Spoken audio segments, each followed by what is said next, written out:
I want to start with this immigration DACA debate.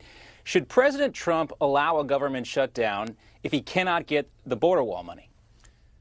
Well, I mean, it has to be, if he's going to do that, he's going to have an address from the Oval Office and spell out to the American people exactly what the politics of it, because I don't even know what the politics of it are.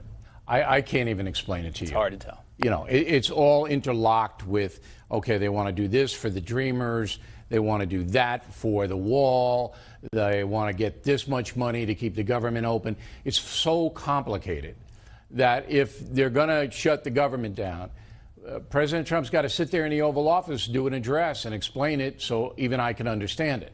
If he doesn't, then you know what's going to happen. He's going to be demonized. Nobody's going to know what the issues are because they're so complicated, and the press is incapable at this point of really honest reportage. So it's just going to be a mass chaotic thing, and I hope that doesn't happen. And none of us do. And another thing I want to talk to you about is this whole S-hole comment. It's been almost a week of nonstop media coverage. Why? Because the basic game plan on the part of the national media is to diminish Donald Trump and get him out of office before his term expires. So anything like this forwards that goal. So it doesn't really matter what North Korea and South Korea are having a bit of a détente over there. I mean, I think that's a pretty big story, John. All right? Not covered. Right. Huge story. Not covered. All right? It's like, did he say this? Did he say that? We all know that President Trump wants a merit-based immigration plan. That's what he wants. And he was describing some third world countries in unflattering ways.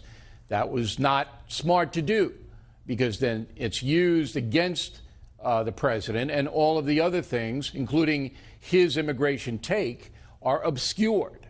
You got to be smart now. Right. And the Democrats are using this to stir up the whole racial divide, and we've seen that before. But then on the other hand, you have Trump administration officials like Kirsten Nielsen saying that they cannot remember what the president said.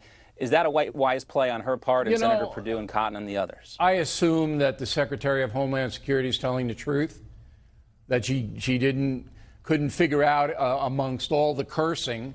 Apparently there was a curse fest with a whole bunch of people saying naughty words, that she couldn't figure out who was saying what. I assume she's telling the truth. She was under oath. All right, so next, what's your next question? You've got to give the assumption that the woman's honest, unless you can prove she isn't, which nobody can.